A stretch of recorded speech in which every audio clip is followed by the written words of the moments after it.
Hey everybody, welcome to ThreatGEN's Wednesday Let's Play. We've got a little bit of a different vibe coming for you today. I'm really excited about this. Now, normally on the channel, we will play ThreatGEN Red versus Blue. Either I'll be playing as the red team or the blue team, taking on the AI and either showing you how different cybersecurity frameworks can operate and whether or not they're effective, or how a threat actor would execute in an environment, kind of get that red team vibe. We've also had heads up play. We had the tournament a couple days ago or last week, and that was a fantastic thing.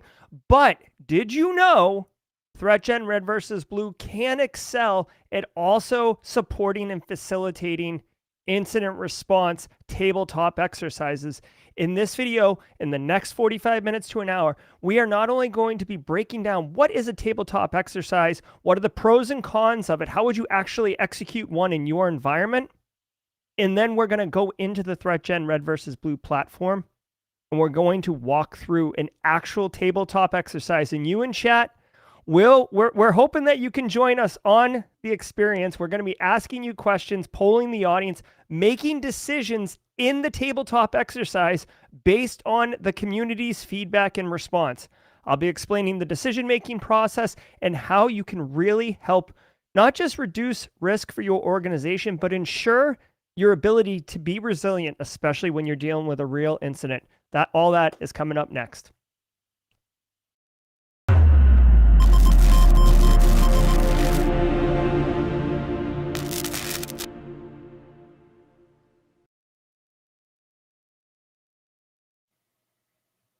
Good morning, good afternoon, good evening, wherever you are. How are you doing, Clint? It's been a week, man, but I'm doing good.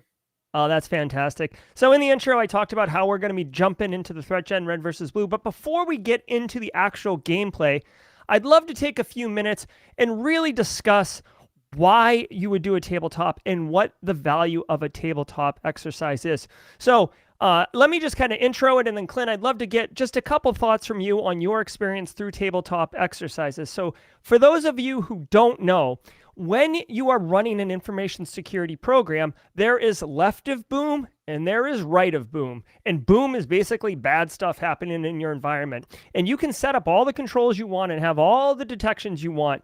But when a threat actor gets in your environment, someone clicks on a fish, someone detonates ransomware, somebody is moving around laterally in your environment, what do you do? That's the boom. And how are you going to respond? Adrenaline can run high. Emotions can run high.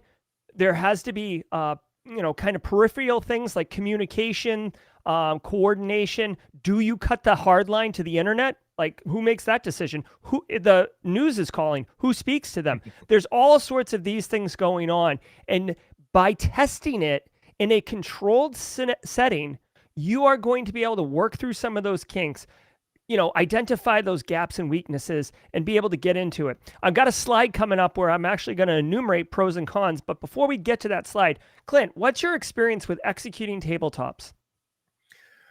So in general, done properly, they're often effective, but they're also often really dry, pretty boring. But most importantly, I think the biggest problem with tabletops, the reason why people don't do them as often, aside from the fact that it's just 2 to 4 hours of just kind of talking and boredom, even though they're very valuable, is that they can take days, weeks, up to a month or more to plan. If you're trying to do these specific to your organization, if you're trying to figure out what injects are you going to do, what scenarios are you going to run, how are you going to run this thing? So it takes a long time to plan.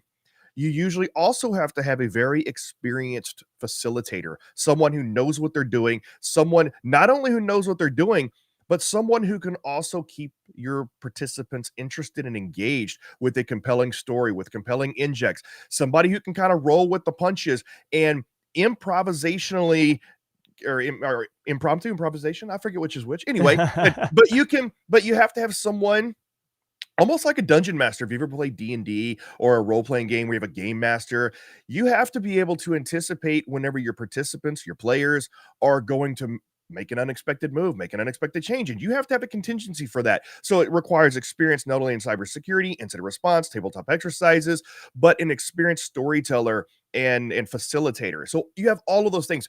So quite frankly, in a nutshell, they're difficult. And so while you should be doing tabletops more often because they're invaluable for being able to test the efficacy of your cybersecurity plan, your program, in terms of your incident response plan, in how you can finding problems with your incident response plan, validating it, improving it, should be done regularly. But instead, people do it maybe once a year, if that, because of all of the issues I just talked about before. It's so true. And I've got a slide right here just to pull it up. I personally have done a couple tabletop exercises in my experience.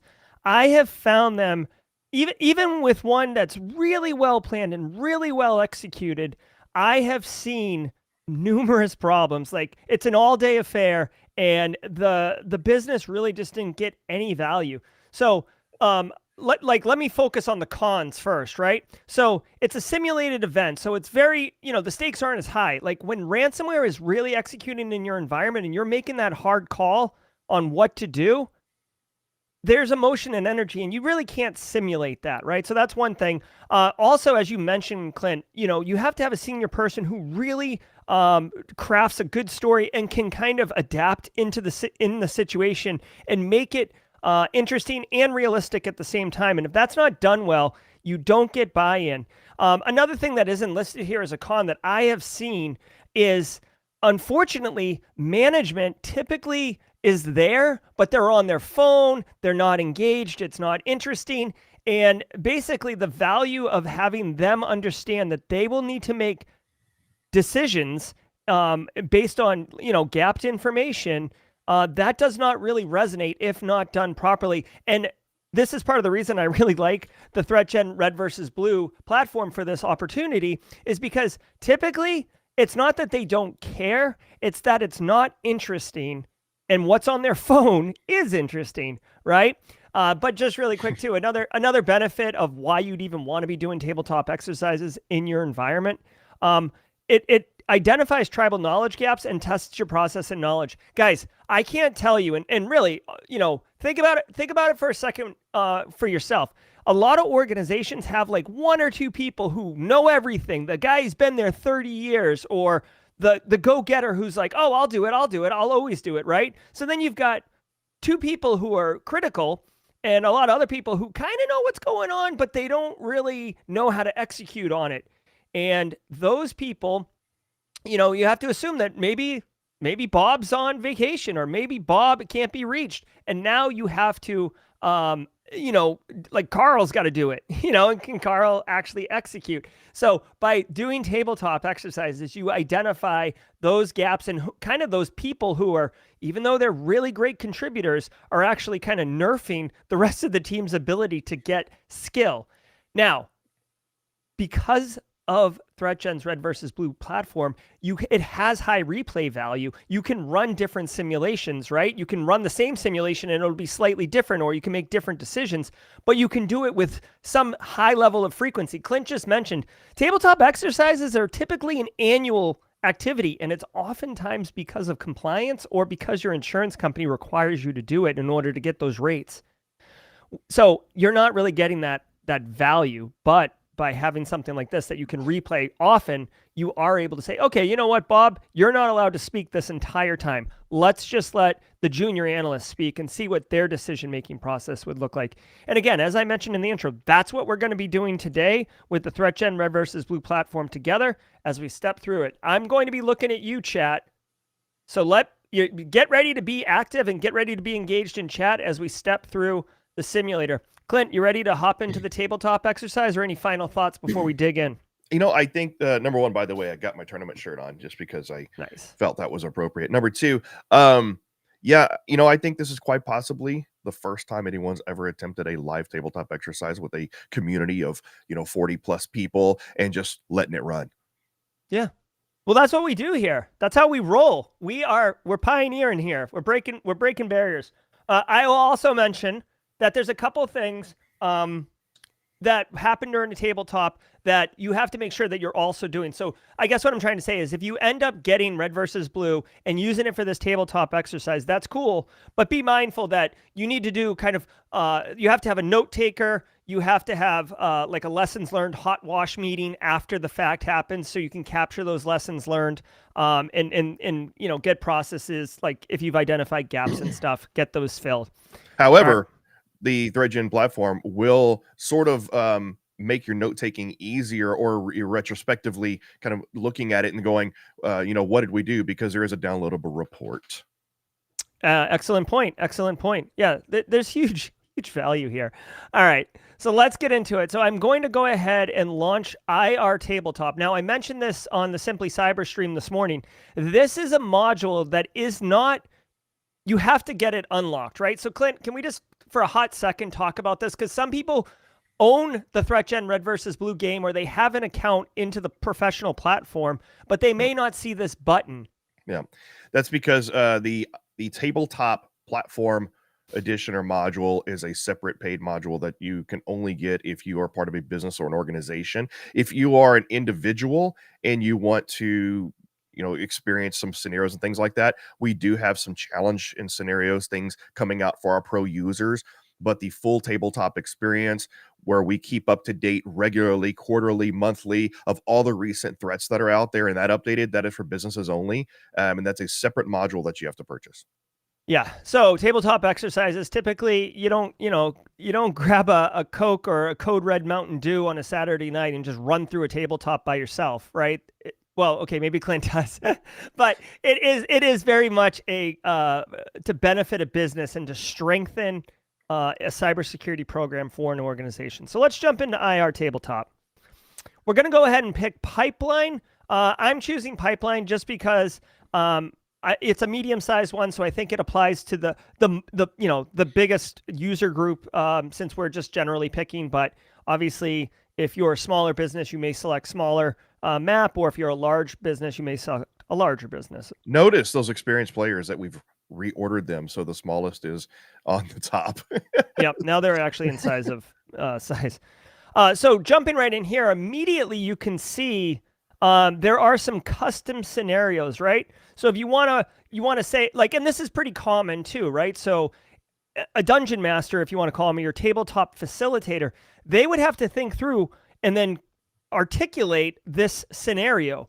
The ThreatGEN platform already has all of these scenarios baked into it, which is part of the value add of using a platform like this. It's just because you don't have to think through it, right? So if you want to focus on email phishing, which is a really common attack vector, as we know, classic cyber attack, going for P&L, right? So data exfil, all these things, social engineering, you can read them yourself. But the idea here is that twofold. One, again, a real value of this platform is the ease of replayability. So you can start zeroing in on specific things like ransomware or social engineering, right? And have those crafted scenarios so you can work through what your processes are, your detection mechanisms, are staff made aware of it, and management is understanding, because management really knows about ransomware because that's what they hear all the time, but they may not hear about targeting P&L and data exfil and kind of the slow drip on the business. And that one really would resonate with them. You could even walk through a business email compromise type thing using the email phishing one. But today we're going to be looking at Black Matter. Just real quick, so you can choose these individual and know what you're going to be facing, but you can also select random. And if you select random, then it could be any one of these, so that you don't exactly know what the threat is, the threat actor. So that's kind of cool too. Absolutely. And again, guys, I think this may be the last time I say it, but again, like, the replayability about it to me is a key differentiator, because tabletop exercises, you usually have to get everybody the same day off, right? It's like an off-site that it bricks everybody's schedule for that whole day. and it's a big to-do, and that's why it happens annually and stuff like this. You literally could make this a monthly activity easily. You know what I mean? Or pull in different groups within the organization, like the finance department. Hey guys, let's work together. Or the board comes in for a quarterly meeting, and you throw a quick simulation together. Okay, so we're going to be doing Black Matter ransomware. Some of you may recall last Wednesday's stream, I played as Black Matter ransomware threat actor group, and we went and ransomwared the crap out of an organization. Today, we will be defending from that. Black Matter ransomware threat actors have attacked numerous US-based organizations and have demanded ransom payments all the way up to over $1 million. They've exfiltrated data for extortion, which is really their bag right now. And instead of encrypting backup systems also, which used to be like the thing that threat actors did in like 2020, now they just wipe the backup systems because it's faster, easier, and they still already have your data, so they're going to get paid. So Black Matter ransomware is a tier 1 threat actor, and we're going to be going head-to-head against them today, okay? I also want to let you all know that tabletop exercises are supposed to be a safe space. Like, you don't say things like that's wrong or what a stupid idea. It's like, okay, like let's talk through it. Jerry, that's wrong. That's wrong. Let's have that open communication. And one also important thing, obviously, when this is normally played as a game, you want to win. Winning would be nice, but it's not the main goal. The main goal is to identify your processes, get people used to the concepts of dealing with, in this case, a ransomware outbreak in your environment, and having people think through and answer questions. It's not to win the game. Winning would be nice, but it's additional, okay? You've got a little bit of intel here on Black Matter, a little bit of an understanding, and then if you want to win the tabletop scenario, you can do it one of these ways. Let's go ahead and start the game. One interesting thing that you'll note when you start the game, so Jacob A asks, is this a player versus AI or computer? We are playing as the blue team. I am facilitating this tabletop exercise. The AI is playing against us, and they are operating as Black Matter. They have been programmed to think, execute, and operate under the TTPs of Black Matter ransomware threat actor group. So that's what's important to understand. Normally, a facilitator would have to think through all of these things and then start saying, okay, so an end user calls in and reports that their computer is kind of messed up. What do you do? Well, we go down there and look at it. Okay, so you went down there and looked at it. You see that there's a ransom note from Black Matter. What do you do, right? Like, you have to be both sides in a tabletop exercise. With this platform, the side of the threat actor is handled by AI, and it's different, a little bit different each time around. Obviously, in this case, they're always going to be doing AI. I mean, Black Matter. And just so you know, in today's run through, we've made these injects and scenarios a little more generic because we have such a broad user base here today and viewers that might be playing along. But normally the out of the box scenario descriptions and injects, the story is a little more specific and everything like that. So we made it more generic for that purpose today. Absolutely. Absolutely. And just a reminder, if you just joined us, I am running think of me as the CISO and the facilitator, but a lot of the facilitation is being handled by the platform. And you in chat are going to be my analysts, and we are working together through this tabletop scenario. I'm going to be trying to run this exactly how I would run a tabletop. It is live, so things happen. But let's go ahead and look at the notifications. So we get a threat intel report. It indicates that new ransomware threat actors have been discovered, and they seem to be targeting organizations like us. This is not uncommon. CISA, shields up. Hey, you know what? We're seeing some activity of threat actor groups going after what kind of organization are we now? Pipeline? Pipeline. Yeah. So we are Colonial Pipeline. We've got notification of some uptick in activity, some chatter on the classified threads. Be on the lookout. Okay. So, shields up. Suspicious activity reported. Oh no. So several users have reported odd behavior on their workstations. Some files are corrupted. Some apps and services don't seem to be functioning correctly. That's not good. Okay, so we're going to be mindful of that. We're going to have help desk walk through their procedures and do that. Now you can see here really quick, just as a pause, if you're familiar with the game, it does have the turn. It has all the resources and stuff. Some controls are already implemented. So this is more consistent, right? We have network segmentation already. We have our firewalls. You can see we've got some policies and procedures, gateway firewall. Our users have had awareness training, and we have the ability to create backups. So this is our current start state. It looks like we have VPN too. So this is relatively consistent with an organization, but obviously a lot of room for improvement. It doesn't look like there's anything wrong in our environment. We did hear suspicious activity, so we're being a little bit mindful, but we're going to keep going. Now, just so you know, since we don't see anything wrong, exactly, Ben just said MFA. I agree 100%. So following best practices, in my opinion, since we're not dealing with an incident right now, I would definitely go 2FA. I think it's incredibly valuable. And I'm going to do asset inventory because these two are CIS control. Like, this is CIS control 1, and 2FA is just what you have to do in 2022. Do we need to take backups? Jenny Housley asks about backups. Great question, Jenny. We do have the ability to take backups now. This is a fairly manual process, but while we're in here, it costs 0 people because it's automated, and it takes 1 turn. So let's go ahead and take backups on all of the systems that we can. We do have automated backups and scheduled backups on the roadmap. So, okay.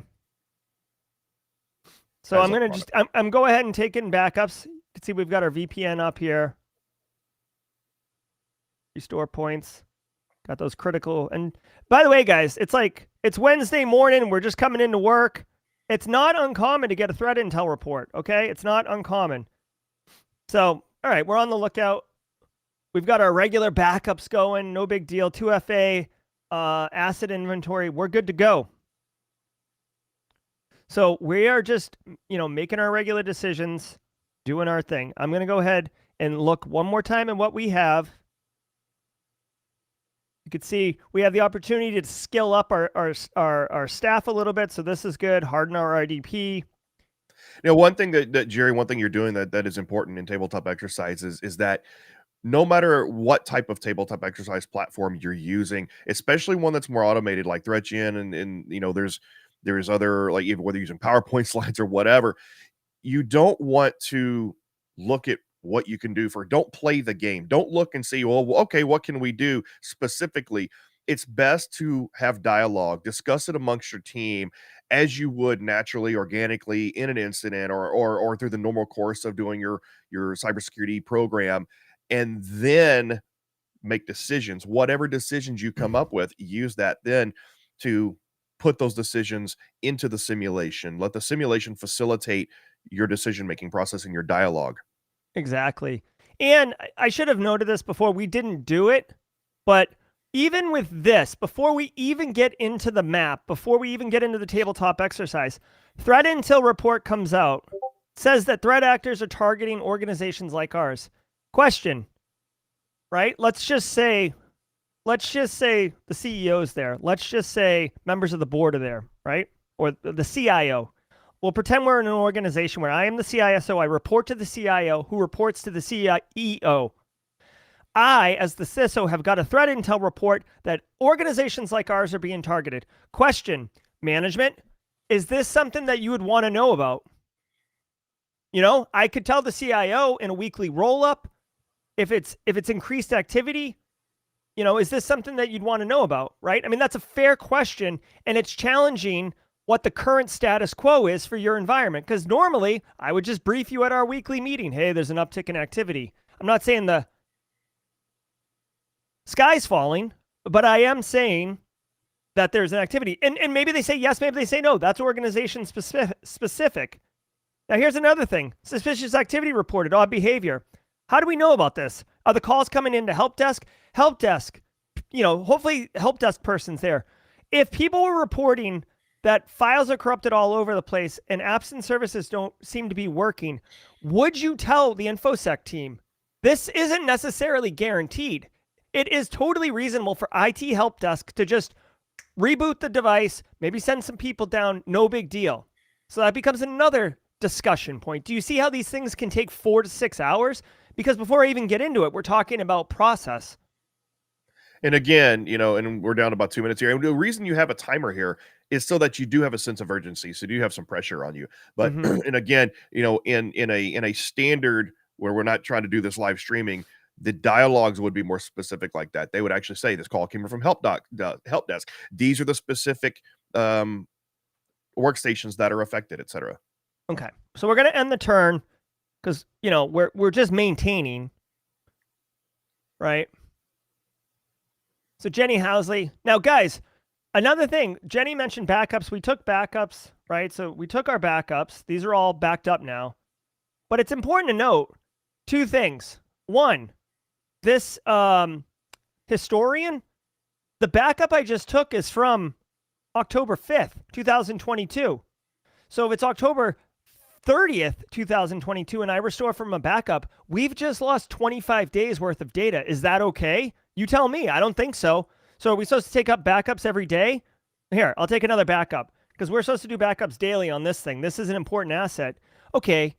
If it's compromised and I back it up, when I'm restoring from a compromised system. You feel me? So we've got to be mindful of that. And that's just another discussion point. Okay, all of our assets are currently occupied right now, so we're just going to pass the turn. Exactly, Alex Goodwin. How many of those backups are clean? Exactly. So you've got to, that's another kind of risk decision you have to make and worth talking about. It's worth talking about, again, this is a live stream, so it's a little different, but you may at this point talk about what is our backup strategy? How often are we backing up? Do we have multiple instances of backups, right? So you could roll back to a non-infected version, right? Cold backup, that's right. So I'm going to pass the turn, hopefully get our asset inventory completed here. Let's continue the turn. Everything still looks good, looks quiet. Again, we're just backing up this one every day. Maintenance. Management's pretty happy. Everything's good. And we are dealing this. The thing about this isn't scripted.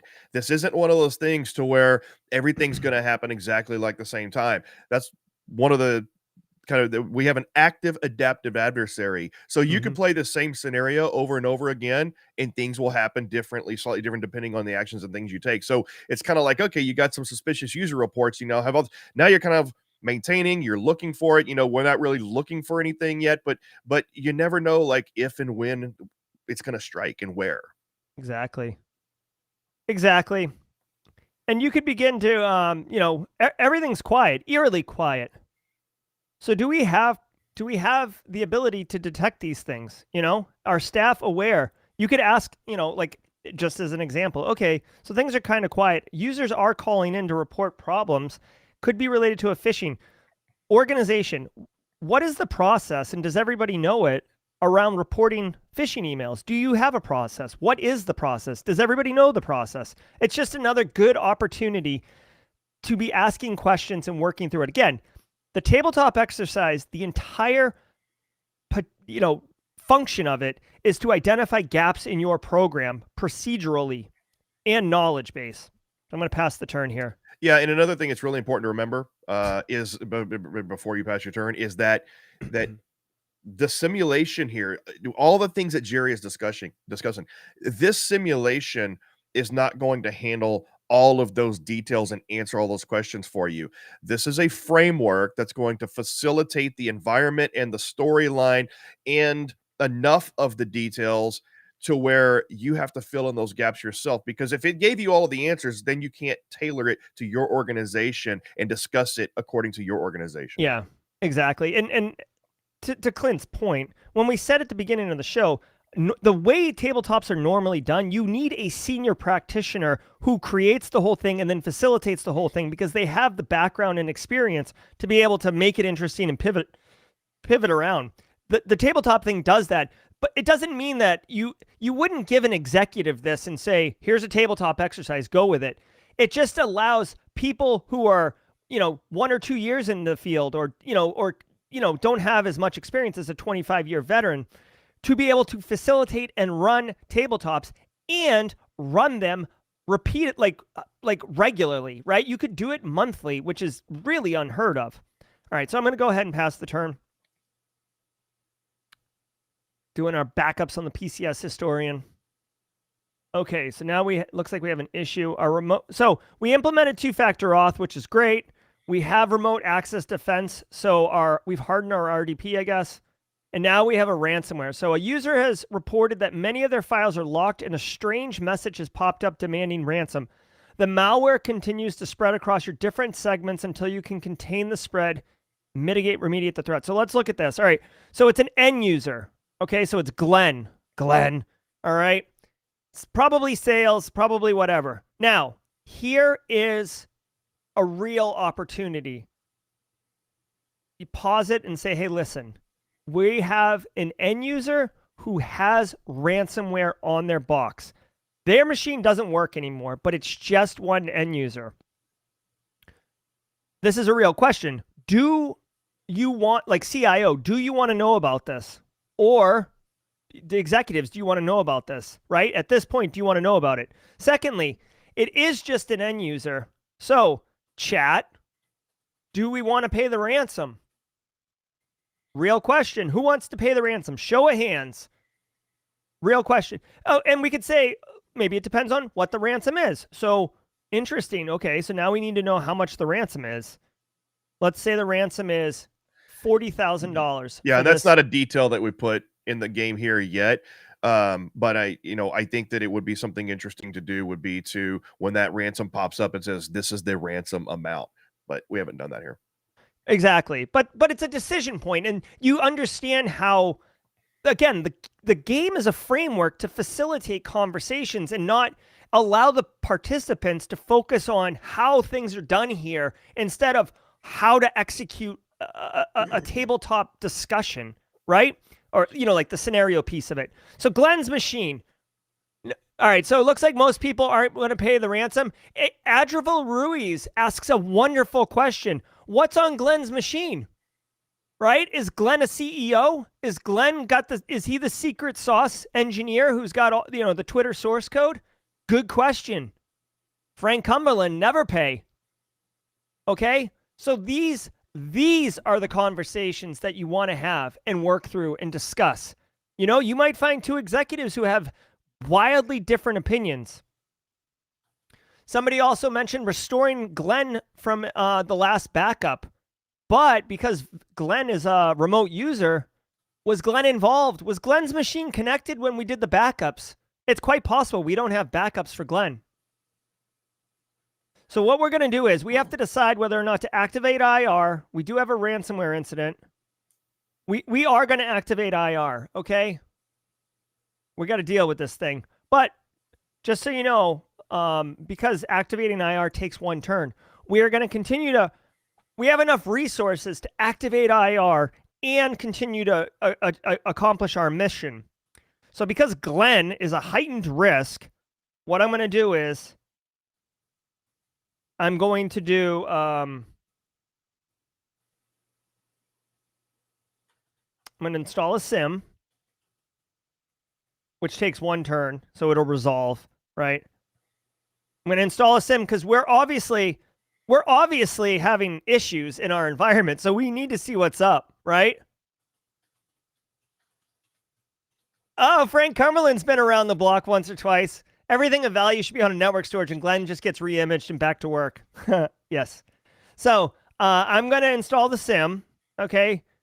We can't really do anything that takes more than one turn because we want to get Glenn's machine squared away.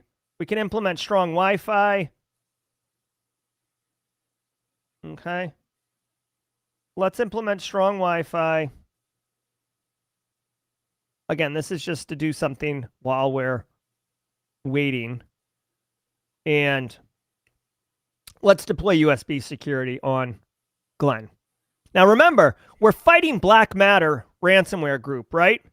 We can pull the TTPs. Black Matter doesn't come on site. They execute remotely. They get access inside your environment, move laterally, and ransomware all the things, and do data exfil. That is what we're defending against. Okay. So we're not really worried about cameras and all that other stuff. Yeah, and it's important to note that's a big difference between playing red versus blue in its normal mode and tabletop mode. In that, in normal mode, the adversary, the red team AI, will use whatever tactics it has available to the entire arsenal, whereas in tabletop mode, it uses specific TTPs. And that's important when running tabletop exercises so that you can learn how to protect and defend against very specific threats.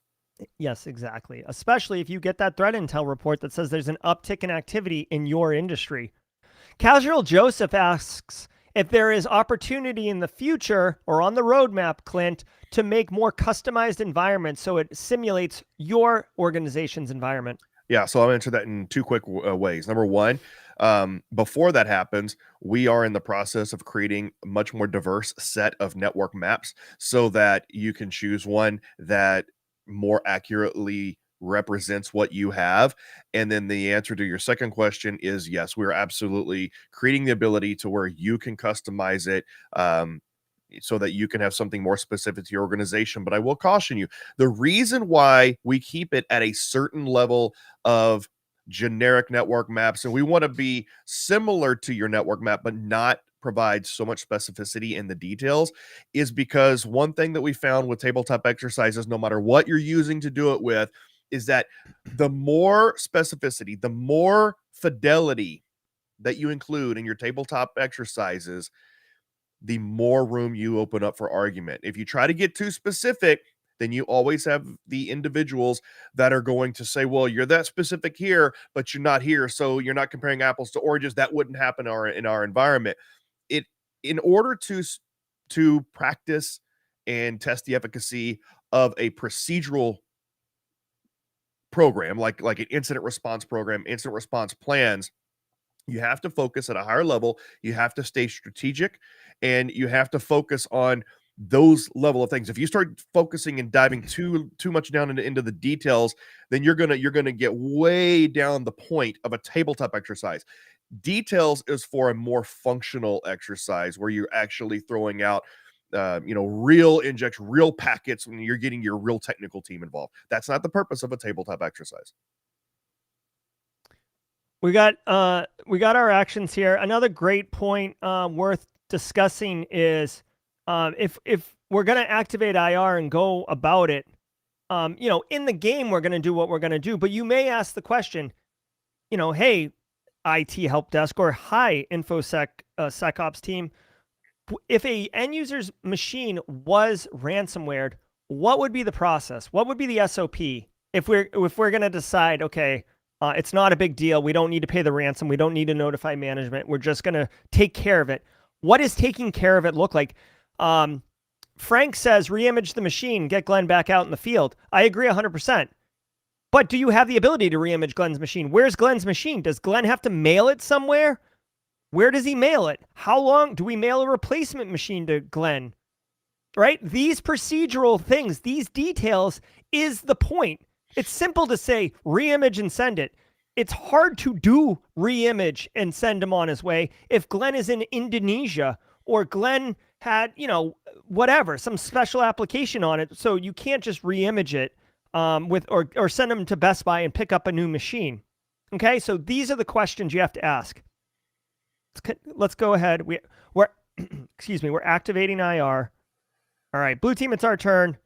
We got threat monitoring enabled, so we have a SIM now, which is great. We implemented our Wi-Fi, which we just did as a throwaway, and we got baseline security.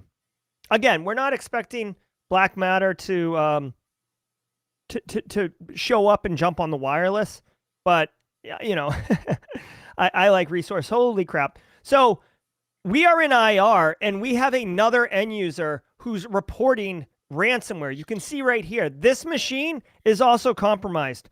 So we've got a problem now. Now the question, do we tell management now? We have multiple end users, one on-prem corporate, one in the field, both with ransomware. We don't know. Do we know if it's the same ransomware? How are we communicating? Our P&L is going down. This is fine, right? This is the dog on fire. This is fine, guys. We have major problems, and this is where it's the energy, the emotion starts picking up. Okay. Now the question for management: do we pay the ransom? The threat actor is saying that they will give us keys to all of the encrypted systems for $100,000. Do we pay the ransom, management? Do we call the insurance company? You tell me, like, what? And if they say no, or if they say yes, or there's some discussion and argument, or disagreement, then the question becomes, well, what is the threshold? What are we talking about here? Is it number of systems? Is it critical systems? Which ones are the critical ones? Tell me that. Is it a certain dollar amount we call the insurance company? These nooks and crannies is literally what you're trying to pry out. And again, the system facilitates this discussion so you can really focus on that. So RPO, RTO evaluation, again, the acronym return point objective, return time objective. How far back do you need to go before it's a problem, right? If you have to bring data back, if you lose 7 days of data, is that okay? Meaning when you restore, like the last 7 days of transactions are gone. Financial services, you bet that's not acceptable at all. Every ATM transaction in the last 7 days wiped out. This isn't Mr. Robot, okay? Aaron Shabib, if considering the option to pay the ransom, you probably need to think about the value of the work that will be lost if you replace. Yeah. So that's part of the whole discussion too. And that would definitely come out when you say, do we pay the ransom or not? What's the business impact? Are we down? Is Patel the guy who's like creating widgets? I don't know. In the game here, in the simulation, how down you are and how much production you're losing is indicated by your profit and loss meter up there above. And you can see that the blue indicators are starting to move down that meter. Yes. Now, Alana says right here in chat, she'd call legal and review our policies. I would agree. And again, is it documented? What are the thresholds? What are the standards for when legal gets involved? Dude, the insurance company wants to get called ASAP because they want to deploy an IR firm on it now, right? But you also don't want to be Chicken Little and have some random laptop user getting the call or for the call. Okay, so guys, what do you want to do? We can clean the asset, which takes 2 turns, basically removing the threat actor from the environment. I don't think it fixes ransomware, though. Cleaning the asset just removes the threat actor, it doesn't unencrypt your files. Yeah, it does not unencrypt your files. So we can clean the asset, which isn't going to help us too much. We can replace the asset. So we don't have the ability to re-image, Frank. That capability isn't in our company right now. But we could replace it, but it's $5,000. So it's a little expensive. Or we could restore from our backups, which is free and only takes 1 turn. Keep the ideas coming, by the way. I'm seeing all these great ideas in chat. Some people are making suggestions. I can't talk this morning. Some people are making suggestions that the current mechanics of the game do not support. However, that's great because if you see something that should be done in real life and it's not supported in the mechanics of the game, let us know. And we'll put it on a roadmap to improve the fidelity and the value that these tabletop simulations will provide. Yep. Please do that. I'm just putting a little thing up on the screen really quickly here. Staying with me. See how this looks really quick. Just so people jumping in can understand what we're doing. I see some new people joining us. Okay, guys. So I think, to me, it makes the most sense. These are end users. It sucks, but we do have backups, which, the reason we have backups is to do that. I mean, this is effectively as close as we can get to re-imaging these machines. I think we should restore from backup and just move about the day. Alex Goodwin says, looking at Black Matter's MO, their TTPs, should we be worried about different network segments getting ransom? Absolutely. Absolutely. Law enforcement. Age Tendril is talking about, when do we call law enforcement? Great question. I think maybe the insurance company might be involved with that. But guys, it's a great question. It's a very good question. Who gets to decide whether or not we call law enforcement? If you're a publicly traded company, you bet That's a big decision that's outside my pay grade. Yeah, and that's something that should be done. That's something that we literally just put on a roadmap, is the option to, when do you engage law enforcement, FBI, and how does that affect things here? So that's one thing that is coming eventually. All right, so I'm gonna restore from backup on these two assets. Good thing we we still have a resource available. We can't really do anything valuable other than that, so we're gonna have to pass the turn. Now, restoring from backups only takes one turn, so I'm gonna go ahead. The idea here is that we'll be restoring from backups, which takes one turn, and then deactivating IR, because guys, you know, incident response is completed. Now, it is important to note, you'd have to play through this a few times, but like, we do not have the ability currently to collect forensics. That is a skill that we don't have yet, right? So, guys, I don't know if you know this, but digital forensics is not like a package you buy and you just like do it. Like, it's a skill, and a lot of businesses, and I can speak from my own experience, a lot of businesses just want to get the machine back online and off and running. Like, you're not really doing forensics, because I don't care if it's black matter or if it's Revil or if it's whatever. I just need the machine back online and let's go, right? So we don't have that skill at our organization, but we may want it, right? Or, you know, law enforcement get brought in and they're bringing that. Okay, so we're going to restore from that, deactivate IR, and move on to the next turn. Hopefully this is the end of our problem.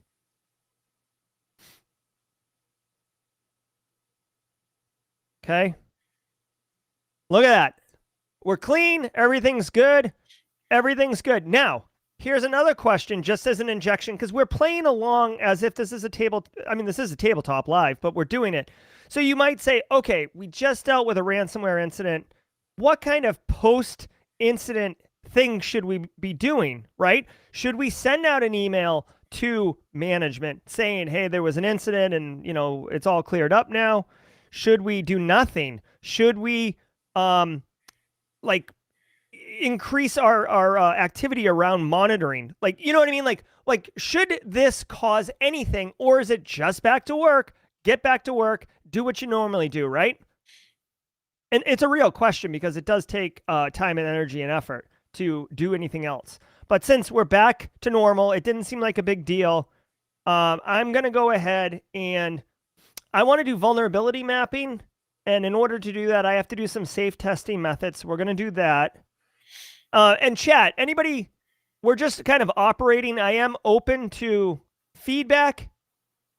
Does anybody have any thoughts on what we may want to do? I could do the security skills training, which will take me all 3 resources, 3 turns.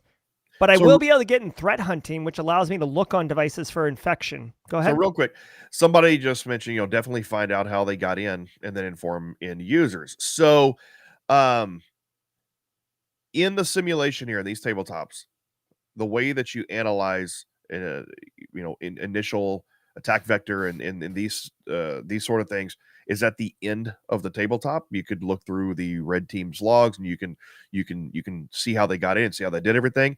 However, the scenario here hasn't ended. Why hasn't it ended?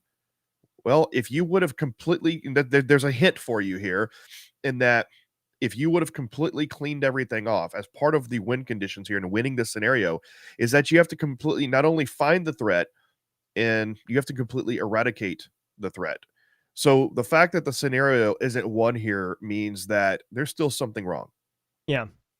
And you got to remember, y'all, we don't have EDR, endpoint detection and response, on our endpoints. We don't have log collection and analysis. I actually may back up my safe testing methods.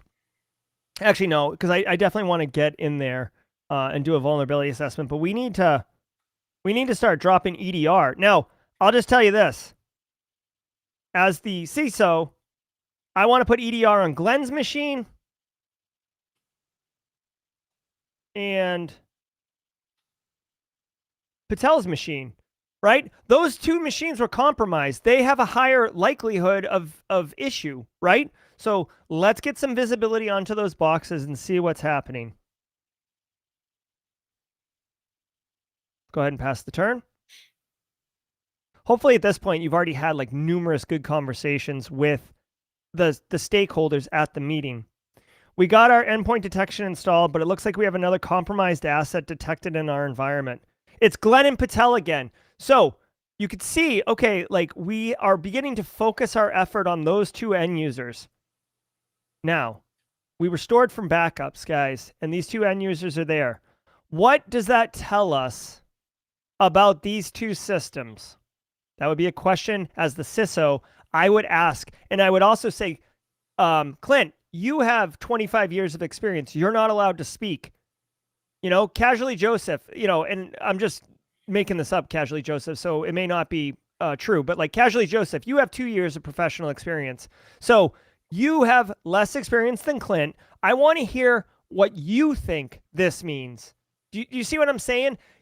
It's all about developing both your team and defining processes and getting assumptions remediated on standards and dispositions and when to make decisions and who makes the decisions. That's what's going on, okay? Adam Leaves talking about infected backups. Bad actors know their public IP and will return to try again. That's right. Could be weak passwords. These are all good conversations. Another thing, I'm going to change camera angle really quick, Clint. Another thing that is worth noting here is that I have run tabletop exercises in 2 different formats. One, I've done the all hands, management, insurance company, legal, internal and external legal, CISO. I've run those, and this platform and the way we're doing it today is perfect for those.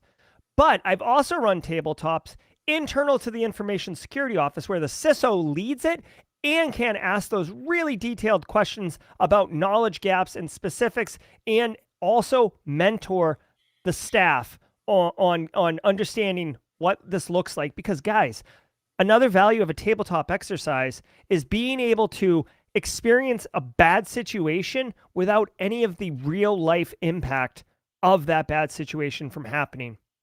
All right, so we're talking about all these different great ideas. I see Richa and Carrie and Nero. I see you guys in here. Very good. So let's figure out what we're doing here. We haven't taken any action. We see these two guys straight not looking good. So do we activate IR and clean them up again? The backups are clearly a problem. Backups are a problem, guys. Do we restore from backup? Do we take new backups? Do we buy new systems? We have to give one more turn or else we're going to lose our safe testing method. That's another discussion point right there, Clint. If we activate IR, all the work we've done on safe testing goes away. Are we willing to lose that project, you know? Well, and what it assumes here, creating ICS safe testing methods is not a technical or mechanical process. It's literally creating procedures and policies. But what you've done is you're stopping the work that you're doing, creating that, and you're redirecting your staff, your security staff, into going in incident response. So that work gets paused. Now, right now, there's no solution to save that work and come back to it. It's just lost if you abandon it. We're working on a solution to where it's at least saved. Yeah.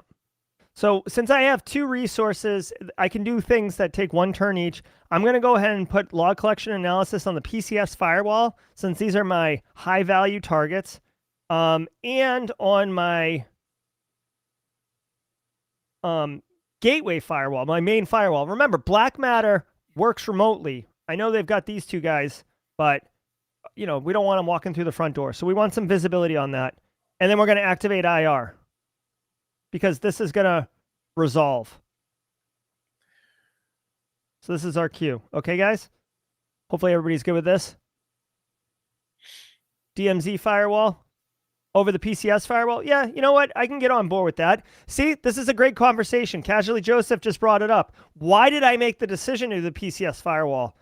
Well, it's because it's protecting the most sensitive stuff. But his point is, if they're coming remotely, how about the DMZ firewall first? I like that. I'm going to do that. See, we're making, and you're leaving the firewalls that can be attacked from a pivot without log collection. Well, I guess, yeah, that's a good point. That's a good point. God, it's nauseating, but it's a good conversation. I'm going to go ahead with this. Alex Goodwin's question is, why not put log collection analysis on the server firewall since Patel can get to that into the DMZ firewall. You know what? What do you think, Clint? Gateway firewall versus the server firewall. Front door versus, a compromised internal asset going through an internal firewall. Yeah, I mean, when you get down to it, you have a remote user, which is coming in through a DMZ who's compromised, and you have an end user compromise, and what connects both of those is the server firewall there. So go cyber firewall. The server firewall. You definitely want to get log collection on the server firewall would be most logical. All right. Well, I'm going to do the server firewall then. Good question, Alex. And the DMZ firewall, since people coming in from the DMZ are infected. So essentially, these two firewalls are the only barrier with, bad on one side, and then activate IR.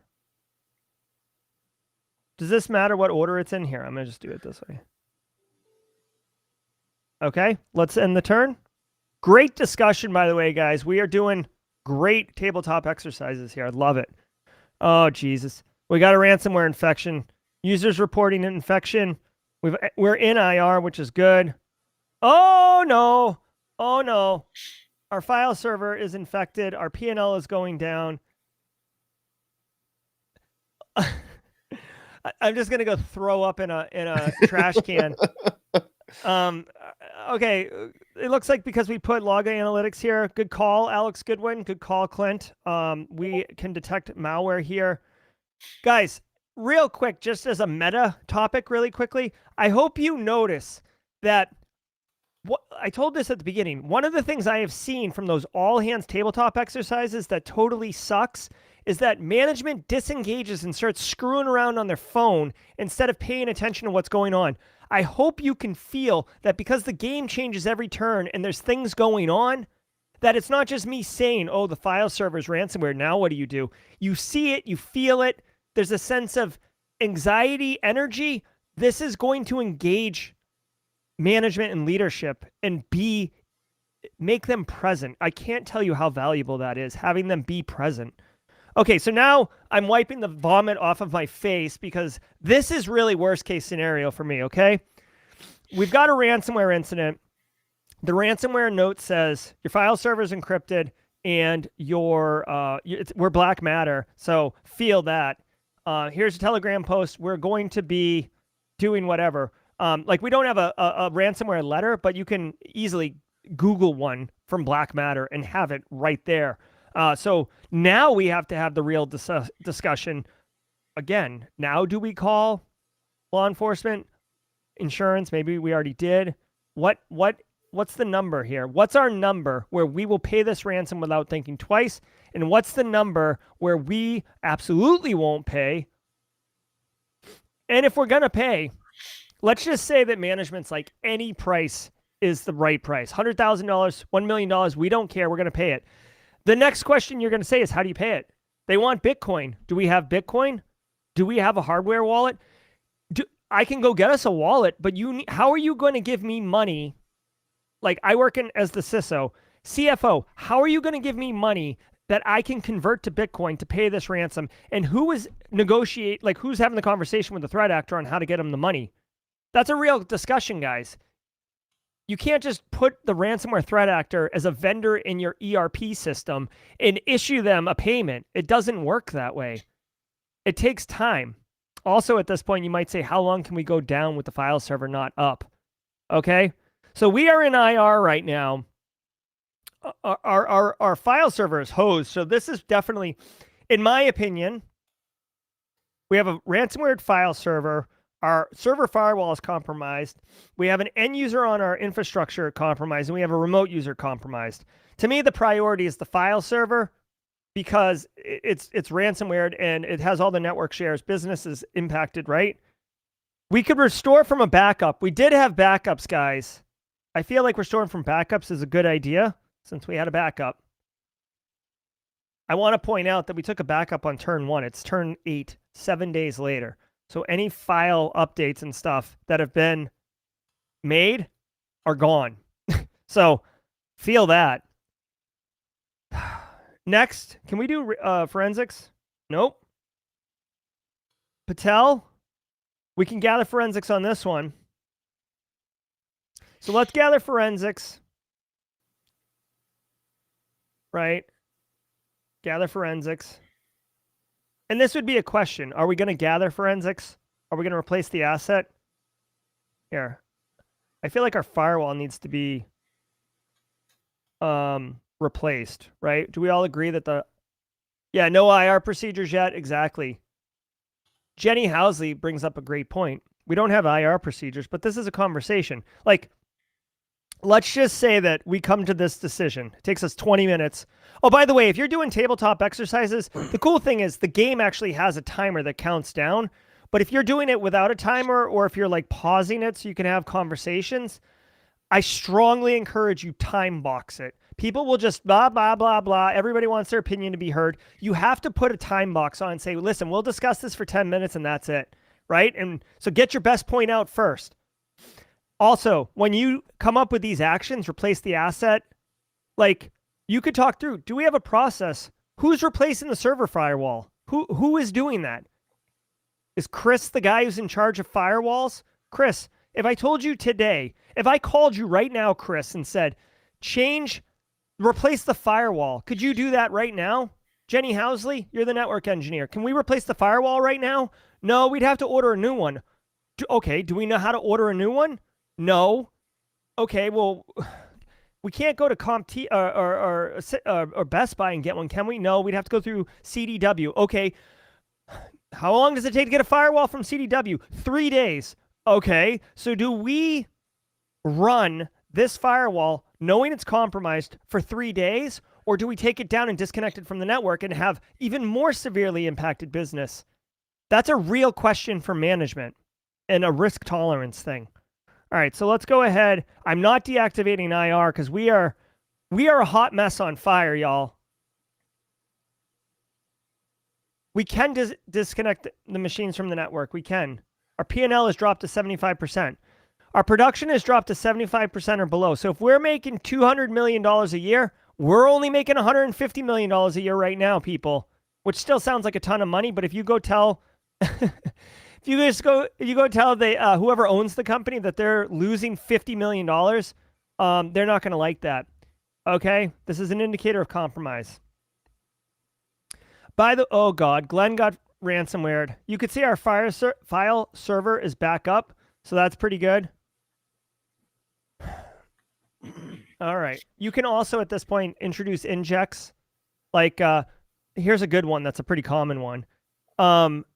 People at work have been talking on social media about the file server being encrypted and how they went home for the day because there was no work. A reporter has called you, CISO. A reporter has called you, or has called Jenny Housley. Who can you talk to the reporter? I don't know. Can you? And if you can't, who are you supposed to tell the reporter to call? Yeah, go ahead. Go ahead. No, go ahead. So go ahead. I mean, are we no comment until further notice? Is there a PR person? If there is a PR person, do they know what to say? Have they been looped in at this point? This is another conversation that needs to happen. And by the way, this is why you want to do multiple tabletops and why using this platform is awesome, because you can do multiple tabletops quickly, because you're going to have a lot of conversations, a lot of lessons learned in those first couple tabletop scenarios. Go ahead, Clint. I was going to say something different, but now I have another comment, and I actually forgot what I was going to say before. I think you covered it. But long story short. Hold on. Mods on the Simply Cyber channel. If you have mods in there, can you please kick that user? Go on, Clint. Oh, wow. That's ignore that. So the inject that you just talked about, in a normal tabletop, not doing it live streaming, we suppressed a lot of the injects here for time purposes, but normally in a tabletop exercise that a customer would be doing, or you or for your organization will be doing, you have a lot of these injects that pop up that tell that story that, like you just did, Jerry. We just suppressed a lot of those for time purposes here for the live stream. Yeah. The injects keep talking, because I'm booting that bot right now. Yeah, you get a lot of those injects that will pop up for there. Some of them are random to make you think, and some of them are circumstantial that they'll pop up. There'll be notifications, and it is to encourage that dialogue and to get you thinking about these situations. Some of them will be due to a condition that can be corrected, and some of them are just almost rhetorical just to get you thinking. Absolutely. All right, that bot's been booted, ban hammered, and reported to YouTube. All right, so our action queue has no actions right now. We're still in IR, y'all, and we have replaced the firewall, so high five to us. We're feeling good about that. We're still collecting forensics on Patel. That'll resolve next turn. Glenn's machine is now hosed. We can... Somebody suggested fire Glenn. Yeah, Glenn's out of here. Let's go ahead and replace Glenn's computer. It's not a great option, but I feel like by replacing Glenn's computer, even though it's $5,000, this is the second time he's had an incident with ransomware. Obviously, I got it. I took care of it. Glenn needs a new computer. Basically, the backups were compromised. His machine is compromised. Glenn is really a hot mess on fire, so we're going to replace his. I could clean the asset, but that's not going to get rid of the ransomware. I could gather forensics to help figure out a little bit more of what's going on, but because this Patel thing is going to resolve next turn, I want to... actually, you know what? Yeah, that's going to resolve next turn, but that's not going to clean the issue up. So I'm going to do gather forensics. I'm sorry. And we'll clean... Well, we won't clean anything.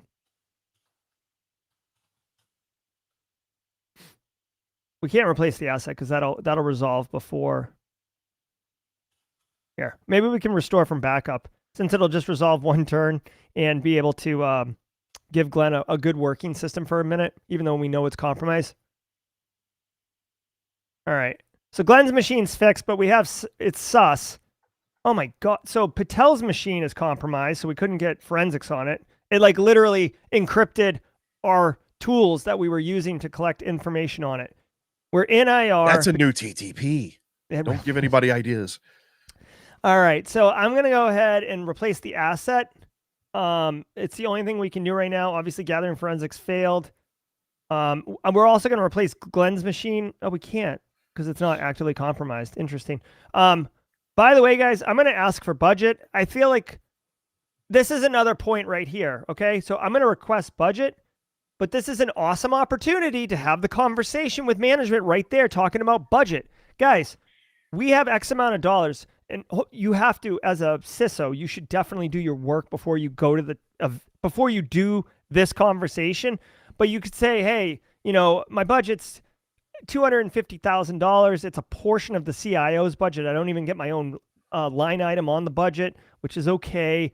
I've invested it this way, and this way. But if we had an incident like this, I actually might need an extra $25,000 to bring in, a Barricade Cyber for ransomware incident response, or to replace Glenn's machine. Like, yeah, we have lifecycle replacement, but I wasn't expecting to. Glenn's got a brand new computer. I wasn't expecting to pay $5,000 for Glenn's computer. Is there any money socked away in a rainy day jar to handle stuff like this? Yes or no? Because if the answer is no, I, as the CISO, want to know that, because then my decision on whether to replace Glenn's machine or not, it changes. You didn't say the magic word. You didn't say the magic word. Okay, so we're going to request budget. I think we've made a compelling case to management, and we're going to replace his box, okay? We're also going to deactivate IR, but we have suspicion that Glenn's machine's hosed anyways. So let's deactivate IR. I'm surprised they didn't get Samuel in that movie. You didn't say the word. I wanted Samuel Jackson to go, say one more time. Anyway. So we replaced our asset. Our P&L is screwed. Our action log looks like crap. That's fine, no problem. So, guys, at this point, we've cleaned up the environment, but we are well aware that we are under attack. So what we want to do is continue to get visibility. Like, to me, I would no. I want to do log analytics on critical assets. the firewalls. Oh, I keep doing the wrong one. Excuse me. All right, so our firewalls are done. Patel is clearly a hot mess on fire. So maybe we just replaced his machine. So let's create a restore point in case he gets popped again. And let's go ahead and end the turn. Just food for thought for everybody. This might be another opportunity to talk about if you were doing more of an internal feed or InfoSec team tabletop. Hey guys, like, what kind of threat intel do we have? Like, we're clearly getting hit by somebody. How are we getting intel? Are we part of an ISAC? Do you guys, like, you know, Casually Joseph, how are you getting informed? Like, you seem to think that, you know, before this was Black Matter's ransomware note, that there was a Black Matter uptick in activity. Like, you know, like, that's another good way. Like, it's kind of tangential to the whole thing, but it's another opportunity. So we've got ransomware again in our environment. It's the mail server again. God dang. Crap. Okay, so we're going to put EDR on this machine, which, by the way, there's different kinds of ransomware. I don't know Black Matter specifically, but a lot of ransomware just encrypts the data. Like, your operating system continues to run because they want you to be able to boot up the computer and see the warning the ransom node, right? So it's not unrealistic to be able to install an application or an agent on the machine. So we're going to go ahead and install EDR on this. We're going to activate IR after I use up my one more resource. Let's do let's do EDR. By the way, we still haven't had a chance to like look for misconfigurations and stuff. They're on the file server. The domain controller is clearly very important. So let's put EDR on that and activate IR, right? Good work, everybody. By the way, I just have to mention this. Mm-hmm. One of my so Aaron, my lead developer and business partner, said in the background, he complimented us. He said, "This is a good stream. If he didn't write the game, he'd make this stream makes him want to buy the game." So good job, Jerry. Well, thank you. I just love the opportunity to be able to showcase that this platform is more than just an esports platform. It's more than just testing frameworks, and it's way more than just playing a game, but it can do all of those things. This is just another powerful function of this platform. Glenn, I agree. Glenn does need to be fired. Yeah, Glenn's wicked fired. Where's the fire option? Dude, we did not replace the asset, right? We just did a backup knowing that it was going to have to be replaced. So we've actually budgeted for that. Hopefully my budget request failed. So this could maybe you know, that could be, and I'm not saying this is in the game. I think we have a condition for this in here. I don't know if it's on the roadmap or we implemented it, but a lot of times when your P&L starts getting low, your management doesn't have the budget to give you sometimes, unless you get critically low. Yeah. Your production is compromised. So I restored the file server from backups, I'm pretty sure. Yeah. So it's ransomware again, which means our backups are trash. So let's replace the asset. Guys, this is brutal. Like, I feel like I'm trying to stand up and I'm just like getting my leg swept over and over again. Sweep the leg. Yeah, seriously, Johnny. Put him in a body bag, Johnny. Do you have a problem with that, Mr. Lawrence? Yeah. Do you have a problem with that, Mr. Black Matter? Yeah, okay. Dude.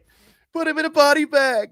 Yeah. So we can't do anything else. I guess we're going to replace both assets and then we'll deactivate IR afterwards. And hopefully that resolves our issues. Oh my gosh. Red team control removed. So what does that mean? That means that we replace the firewall, we replace Glenn's machine, right? So let me explain one thing. Normally, in order to get the scenario win, that P&L meter would also have to be in the green. So you have to remove the threat, resume operations, and be in the green. We removed that for time constraints here on this stream, just letting you know. Okay, very good. Now, guys, the power of the platform isn't done yet, right? So we all celebrate and feel good that we won, and it basically RT control removed. This means that we successfully rooted out the black matter threat actor. Our environment is clean. It's because we replaced assets, Glenn's machine, the file server machine, Patel's machine.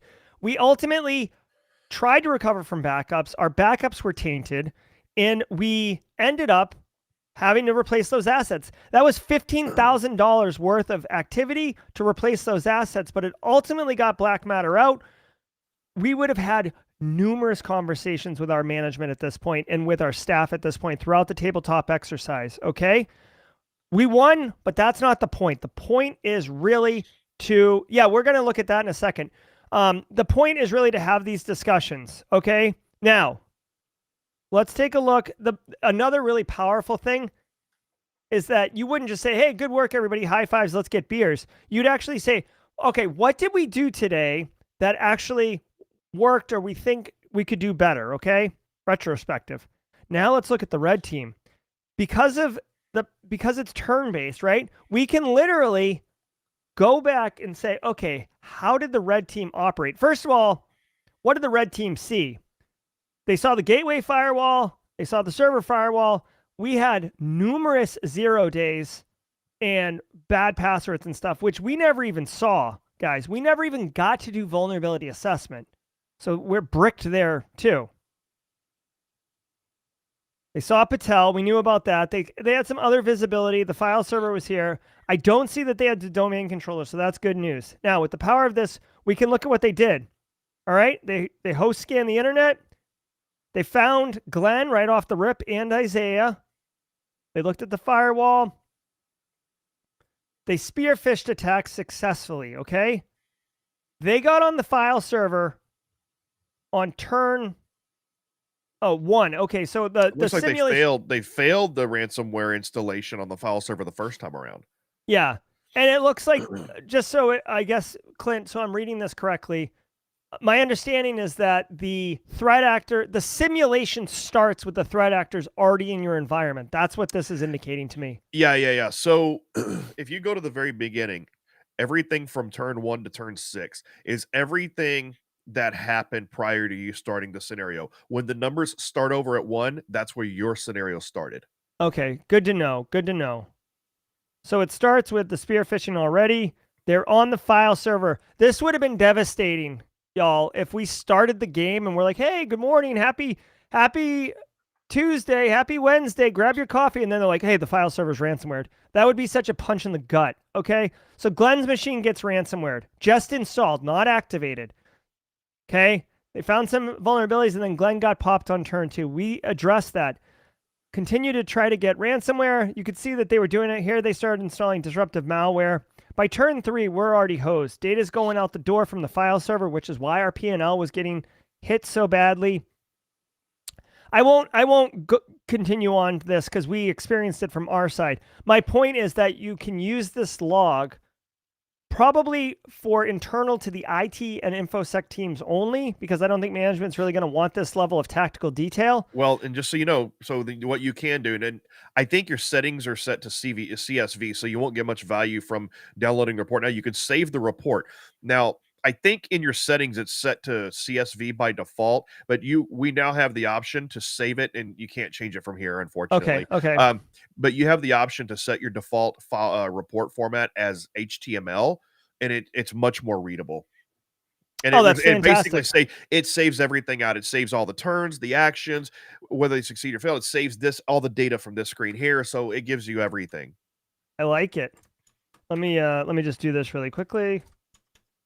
So hopefully you guys found value out of today's exercise, whether you use the ThreatGEN platform for doing tabletop exercises and facilitating those tabletop exercises.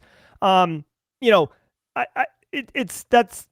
great, but I hope you got value out of understanding how a tabletop exercise would actually be executed, how you could use the ThreatGEN platform to basically facilitate it so you don't have to do the heavy lifting, and how a tabletop exercise would be executed, how you have those conversations with management, how you have those decision-making points on whether or not to call law enforcement, whether or not to pay the ransom, what are the thresholds. Guys, we make a lot of assumptions. Myself, legal, executives, like we all make assumptions of like, oh yeah, you would just pay the ransom. Well, I don't know, would you? Like, you have to operate collectively as a business and make decisions in concert with each other, or it's going to be a hot mess on fire. I say it all the time. You do not want to be dealing with a ransomware incident for the first time while it's happening for the first time. You want to step through simulations and talk through decision-making processes so when the actual event occurs, you can chill out, right? So that's all I'll say about that. Clint, final thoughts? So, a tabletop exercise, the most important thing is dialogue and discussion. It doesn't have to be high fidelity. It doesn't have to be technically detailed. What it does need to do is present scenarios, situations that engage all levels of the discussion at all levels of your company and makes you think about your IR procedures. You want to look for weaknesses in your IR procedures. You want to look for areas of indecision, areas where you don't know what to do. That's the purpose of an IR tabletop exercise, no matter what platform you're using. Red versus blue simply helps you facilitate that better, easier, and hopefully a little more entertaining. But at the end of the day, you need to be doing tabletop exercises more often, not once a year. You need to, because there's threats coming out quarterly, if Yeah. not sooner, every more often. So you need to be exercising. Now, granted, yes, they have similar TTPs and things like that, but the reason you do a tabletop exercise is to root out all those areas of indecision and combat freezing and not knowing what to do.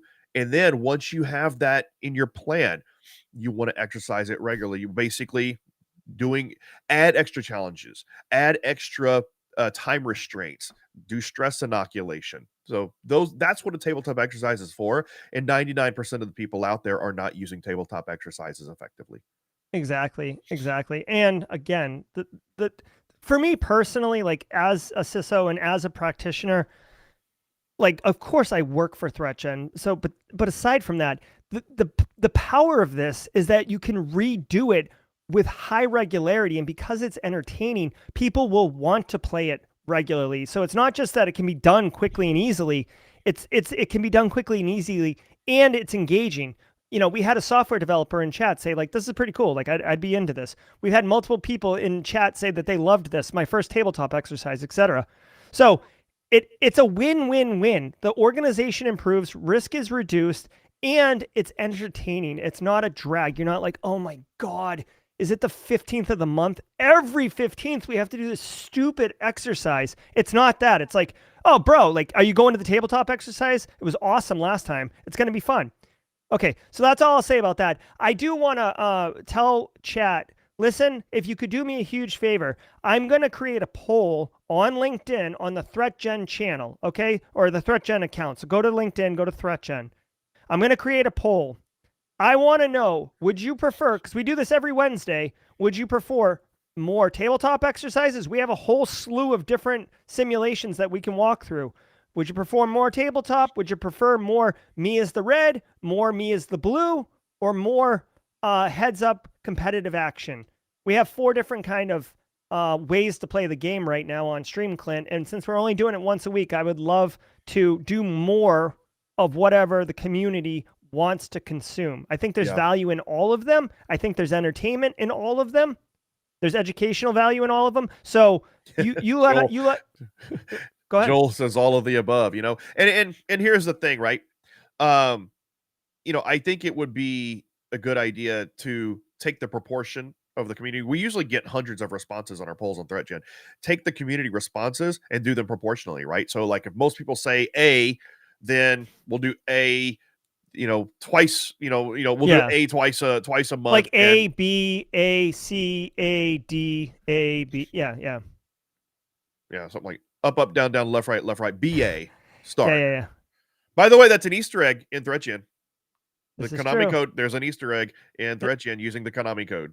This is true. So just, the links are on the bottom below, but if you are interested in checking out ThreatGEN Red versus Blue, if you're interested in playing the game, or if you're interested in actually having this tool for executing tabletop exercises in your environment, which you could literally do today, like you could get it today and execute a tabletop tomorrow in your environment, go to threatgen.com for more information. I see that the threatgen.com is actually not on our little banner on the bottom, so that's something that we should remediate. But go to threatgen.com and you'll be able to get what you need there, or just reach out to me or Clint on social media and we will get you where you got to go. Huge value here on the platform.